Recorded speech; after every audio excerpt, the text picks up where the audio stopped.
Yang terhormat Pak Dirdik, Pak Kasubit Tipikor, serta rekan-rekan penyidik, ada Pak Koordinator, serta Kabid Medmas, beserta jajaran, dan saya hormati rekan-rekan media yang telah sabar menunggu. Pada malam ini ingin kami sampaikan, yang pertama kita ucapkan marilah kita panjatkan puji dan syukur kepada Allah Subhanahu wa taala, Tuhan Yang Maha Esa, karena kita dapat beraktivitas pada malam ini.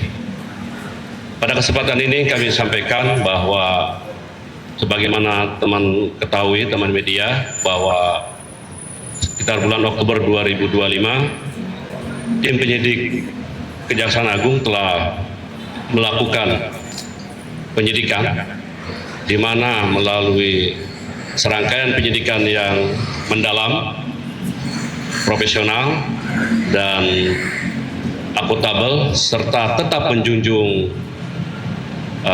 prinsip kehati-hatian dan asas praduga tak bersalah dengan melakukan beberapa pemeriksaan terhadap saksi-saksi dan alat bukti, baik alat bukti surat dan alat bukti elektronik, di mana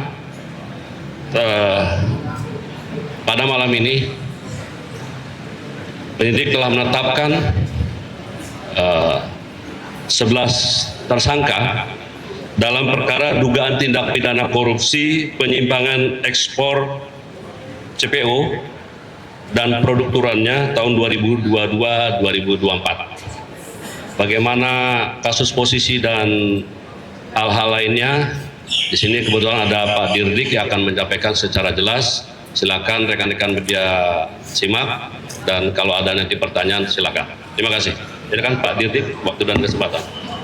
Terima kasih Pak Kapus Penkum. Assalamualaikum warahmatullahi wabarakatuh. Pada malam ini, hari Selasa tanggal 10 Februari 2026, tim penyidik dari Jampitsus berdasarkan surat penyidikan Jampitsus nomor 71 tahun tanggal 21 Oktober 2025 telah menetapkan beberapa tersangka dalam perkara dugaan tindak pidana korupsi, penyimpangan dalam kegiatan CPO dan produk turunannya. Kasus posisinya adalah sebagai berikut secara singkat ya. Jadi pada kurun waktu tahun 2020 hingga tahun 2024 itu pemerintah Republik Indonesia memberlakukan kebijakan pembatasan dan pengendalian ekspor CPO. Itu sebagai upaya untuk menjaga ketersediaan minyak goreng dalam negeri serta stabilitas harga bagi masyarakat. Jadi kebijakan tersebut dilaksanakan melalui mekanisme Domestic Market Obligation atau DMO, di mana para produsen yang akan mengekspor CPO itu harus menyisihkan atau memprioritaskan beberapa persen produknya harus dijual di dalam negeri, itu untuk CPO. Kemudian dalam rangka kebijakan tersebut, CPO ditetapkan sebagai komoditas strategis nasional yang secara kepabeanan diklasifikasikan dengan HS code tertentu, ya, contohnya HS code 1115. Namun dalam pelaksanaannya, penyidik menemukan adanya penyimpangan berupa rekayasa klasifikasi komoditas ekspor CPO, ya, yang secara substansi merupakan CPO berkadar asam tinggi yang sengaja diklaim sebagai POME atau PAO dengan menggunakan HS code yang berbeda, di mana HS code ini diperuntukkan bagi residu atau limbah padat dari CPO. Rekayasa klasifikasi tersebut itu tujuannya adalah untuk menghindari pengendalian ekspor CPO, sehingga komoditas yang hakikatnya merupakan CPO dapat diekspor seolah-olah bukan CPO dan terbebas atau diringankan dari kewajiban yang ditetapkan oleh negara. Hal ini terjadi karena adanya penyusunan dan penggunaan peta hilirisasi industri kelapa sawit yang belum berbentuk peraturan yang memuat komoditas serta spesifikasi teknis yang tidak dikenal dalam sistem klasifikasi internasional, akan tapi tetap dijadikan acuan oleh aparat. Kemudian modus berikutnya adalah meloloskan ekspor CPO dengan menggunakan klasifikasi yang tidak sesuai dengan tujuan untuk menghindari pembatasan dan pelarangan ekspor CPO, menghindari DMO, serta mengurangi kewajiban pembayaran bea keluar dan pungutan sawit yang seharusnya dipenuhi kepada negara, sehingga pungutannya menjadi jauh lebih rendah.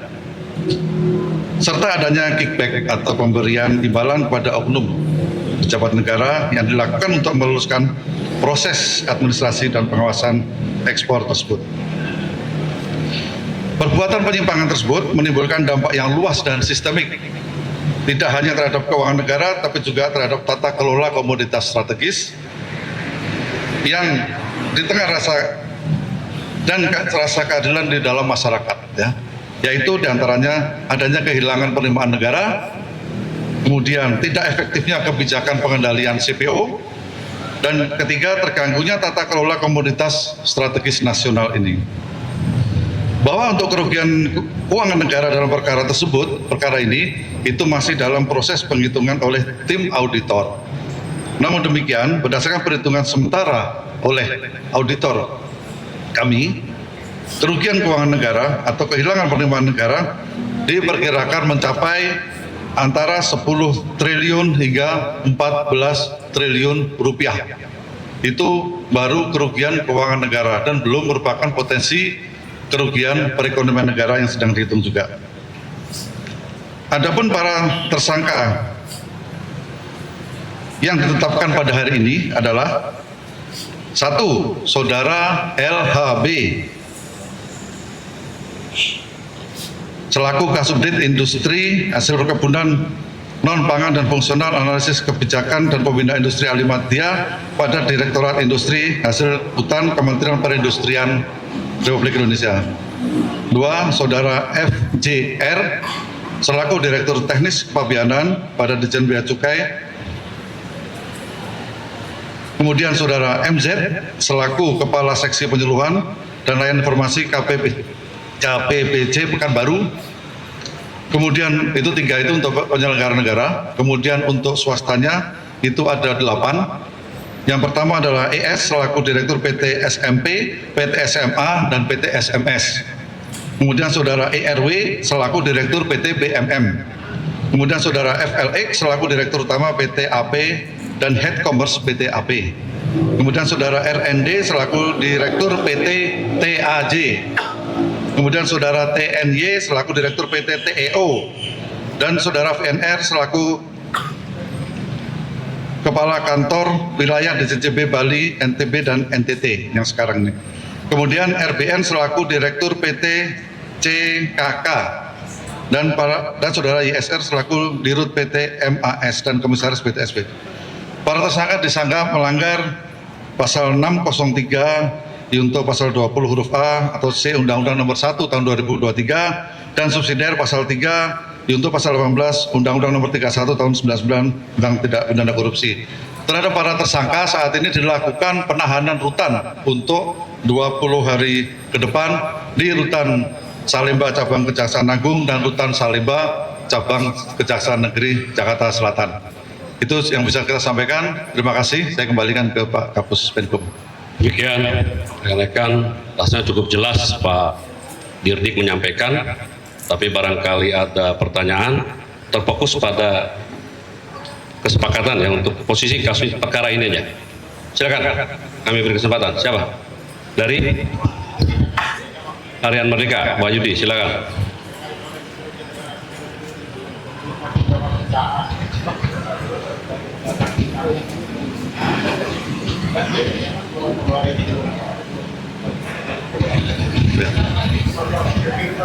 Oke. Jadi beberapa perusahaan yang saya sebutkan tadi, ya itu ada sekitar tadi ada 8 entitas atau kan 8 orang dengan entitas yang berbeda, ya. Itu ada sekitar 20-an perusahaan. Tapi itu pun masih kita teliti untuk 26 Nah, itu tapi masih kita teliti untuk perusahaan-perusahaan yang lainnya. Dari mana? Data-data. Basisnya perusahaannya di mana? Sama satu lagi, kan untuk DMO itu baru 2022 Maret ya Pak.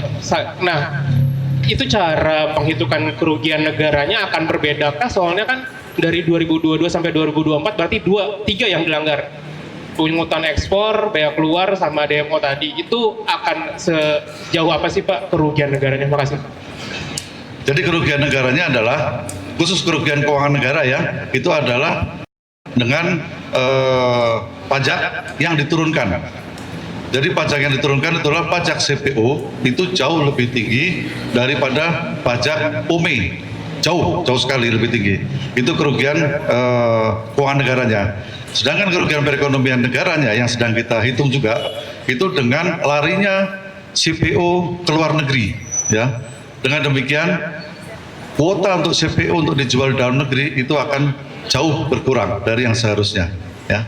Karena DMO-nya tidak ditaati dengan adanya POME. Itu Mas.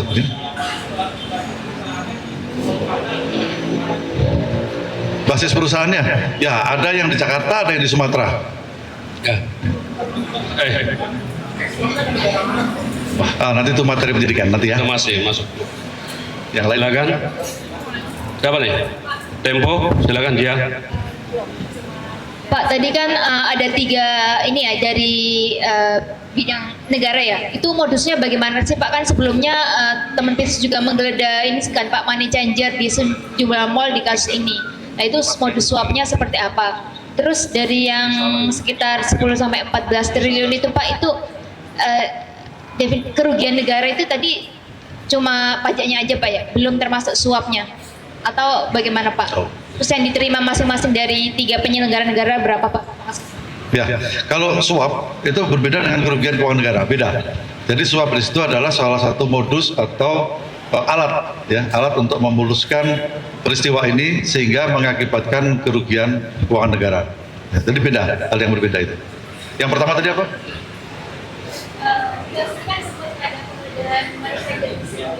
Oke, ya. Kalau penggeledahan money changer yang pernah saya sebutkan pada saat itu adalah kami mengejar suapnya.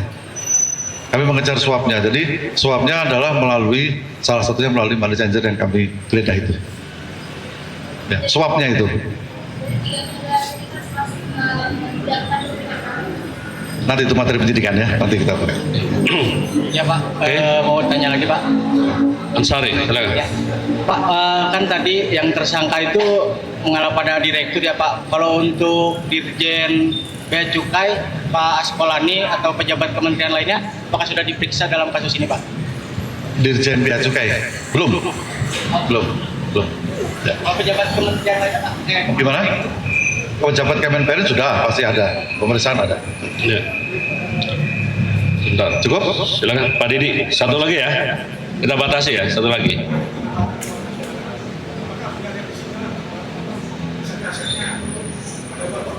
Ya, hari ini baru ditetapkan tersangka. Ya, mulai hari ini kami akan segera melacak aset. Walaupun kemarin sudah ada, kami juga ada ancang-ancang, tapi mulai tersangka, mulai pelacak aset. Ya, pasti ada yang disita, pasti itu. Untuk aset belum, kan hari ini baru ditetapkan tersangka, hari ini baru kami mulai blokir, sita dan lain-lain. Yang lain? Baik. Cukup ya? Saya rasa sudah cukup ya.